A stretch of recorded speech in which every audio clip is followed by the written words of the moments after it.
senantiasa kita bersyukur kepada Allah Subhanahu wa taala karena sampai detik ini, sampai pagi hari ini Allah senantiasa masih memberikan kita nafas, memberikan kita kesehatan, umur yang panjang dan keimanan sehingga sampai akhir bulan Ramadan kita masih senantiasa menjalankan perintah dan tujuan kita hidup di dunia ini, yaitu beribadah kepada Allah Subhanahu wa taala, dan senantiasa kita selalu mengucapkan alhamdulillahirabbil alamin. Salawat serta salam senantiasa kita curahkan kepada Nabi kita, manusia termulia, satu-satunya manusia yang bisa memberikan syafaat yaumil qiyamah nanti, yaitu Nabi kita Muhammad sallallahu alaihi wasallam beserta para keluarganya, sahabatnya, kaum muslimin, dan semoga kita semuanya kelak mendapatkan ridha dari Allah Subhanahu wa taala untuk mendapatkan syafaatnya di yaumil qiyamah. Amin Allahumma amin. Jamaah rahimakumullah, kita di penghujung bulan Ramadan. Bagaimana perasaan Bapak Ibu semuanya? Mungkin ada yang merasa bersedih karena bulan Ramadan akan segera meninggalkan kita. Bonus-bonus pahala akan segera meninggalkan kita. Yang sekarang ketika beramal soleh mendapatkan 10, beratus, berlipat-lipat pahala, sebentar lagi kita meninggalkan, bulan Ramadan meninggalkan kita, kita beramal soleh hanya mungkin dilipatkan 10 atau berapa. Tidak seperti bulan Ramadan. Neraka-neraka dibuka, kemudian setan-setan yang besar yang dibelenggu di bulan Ramadan akan segera dilepas. Mungkin itu sebagian ketika kita bersedih. Dan sebagian akan bersenang-senang ketika kita Ramadan akan pergi, kita tidak menahan dahaga, lapar ya. Mungkin yang sebagiannya bermaksiat, mungkin tidak terlipat gandakan sebagaimana bulan Ramadan. Dan mungkin ada sebagian kita gundah gulana atau bingung ya, belum punya baju lebaran untuk anak, tabungan mungkin nggak ada atau ekonomi menurun. Nah, kita sebagai orang yang bertakwa senantiasa kita yakin kepada Allah Subhanahu wa taala bahwasanya orang yang bertakwa maka Allah akan mudahkan segala urusannya dan Allah akan datangkan rezeki dari arah yang tidak disangka-sangka. Ya, jamaah rahimakumullah, kita memasuki di hari yang 27 ya. Sudah banyak para mubaligh, para ustadz ya, pembicara-pembicara menyampaikan ilmunya. Ya, ada kuliah subuh, kultum taraweh, ya, menjelang buka puasa bagi bapak-bapak dan ibu. Bahkan di sosial media, di status-status WA teman kita, mungkin ada berseliweran di Facebook dan lain sebagainya, tentang dakwah, tentang ilmu yang menghampiri kehidupan kita. Yang menjadi pertanyaan, sudahkah kita mengamalkan ilmu-ilmu yang telah kita ambil dari mereka? Kita bertanya kepada diri kita. Kita mendengarkan mungkin tausiah tentang keutamaan berzikir, keutamaan baca Al-Quran, keutamaan atau meninggalkan riba, meninggalkan hutang, atau keutamaan sholat sunnah, dan lain sebagainya. Sudahkah kita mengamalkan? Atau sudahkah kita sedikit sekali, dua kali untuk berusaha untuk mentadaburi, kemudian menyampaikan kepada keluarga yang lainnya, teman yang lainnya? Nah, pertanyaan di dalam hati kita, sudahkah kita menyampaikan atau mengamalkan walaupun sedikit saja? Jemaah rahimakumullah, sejatinya orang ketika dia mencari ilmu dan dia berusaha mengamalkan, itu berarti tanda dari ilmu tersebut adanya keberkahan di situ. Ya, marilah yang masih 3 hari ini atau ini hari ke-27, masih 3 hari 4 hari, kita berusaha genjot sebesar-besarnya, genjot semua kita, sebagaimana beberapa hari ke depannya kita berusaha semaksimal mungkin untuk mengamalkan apa yang telah disampaikan para pembicara yang selalu kita dengarkan tausiahnya. Ya, jamaah rahimakumullah. Lantas apa sih amal soleh yang selalu kita dengarkan dari mereka, keutamaan itu dan lain sebagainya? Apa manfaatnya? Ya, kita bertahu bersama-sama. Yang pertama adalah mendapatkan pahala yang besar dari Allah Subhanahu wa taala. Kata Allah, "Faman ya'mal mithqala dzarratin khairan yarah." Barang siapa yang membuat kebaikan sedikit kecil sekali dari biji zarah, Allah pasti akan balas, apalagi kebaikan yang besar, keutamaan-keutamaan yang besar, pasti Allah akan membalasnya dan mendapatkan pahala yang besar dari Allah Subhanahu wa taala. Lantas pahala yang besar untuk apa jemaah? Nah, pahala yang besar ketika kita di alam kubur, tidak akan akhirat, Allah akan senantiasa dengan amal-amalan itu tadi untuk kita menghadap Allah, ampuni dosa-dosa kita semuanya. Allah hindarkan kita dari azab kubur, Allah hindarkan dari kita dari azab neraka dan sebagainya atas sebab amal ibadah kita yang kita lakukan di dunia. Kemudian apalagi jamaah? Yaitu kita akan mendapatkan dari sebab amal soleh, yaitu dengan sebab Allah mendatangkan rahmat kepada hambanya. Kita akan dimasukkan kepada surga Allah Subhanahu wa taala. Memang sebagian ulama atau penjelasan mendapatkan bahwa seseorang dimasukkan ke surga Allah Subhanahu wa taala bukan karena amal soleh. Namun amal soleh yang kita kerjakan tidak sebanding dengan mungkin kemaksiatan, mungkin dosa dan lain sebagainya. Namun Allah akan memberikan kita rahmat dengan sebab amal kita soleh yang selalu kita usahakan di dalam kehidupan ini. Nah, dengan amal soleh kita yang banyak, kita berusaha menjalankan amal soleh di dunia ini, Allah akan memberikan rahmat dan akan memberikan kita masukkan kita dalam surga Allah Subhanahu wa taala. Lantas apa lagi jemaah amal soleh yang kita berbuat? Dalam pembahasan kita yaitu berwasilah atau bertawasul dengan amal soleh. Nah, kemudian yang keempat, amal soleh bisa digunakan untuk bertawasul dengan amal soleh.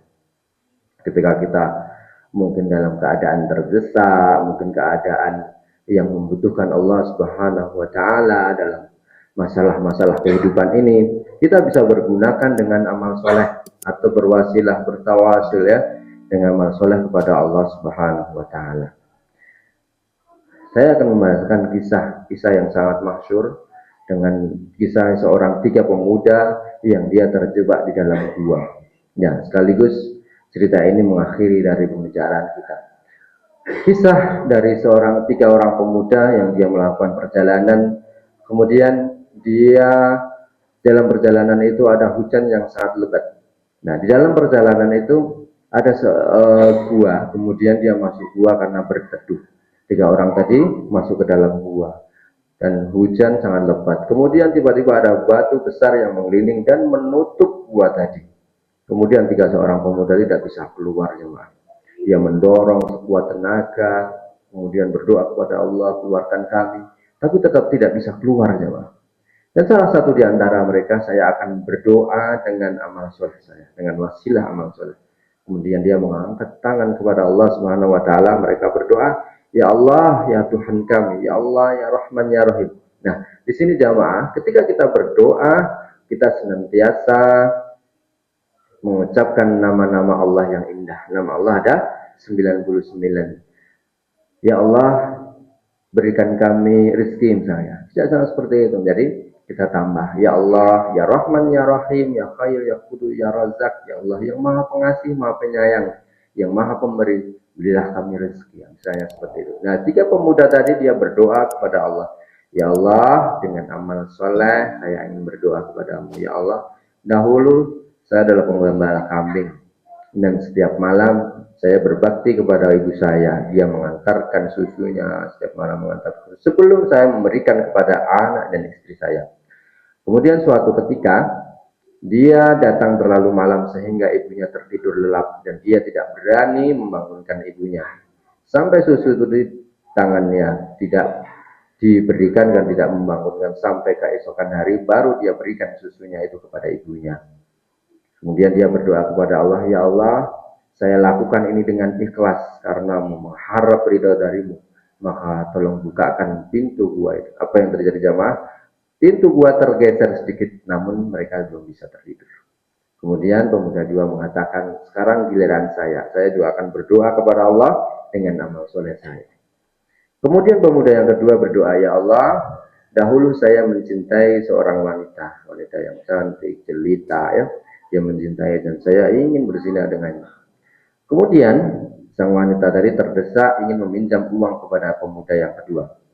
Saya ingin meminjam uang. Kemudian pemuda tadi, ya boleh saya pinjami, namun kau harus melayani saya, berhubungan dengan saya, berzina dengan saya.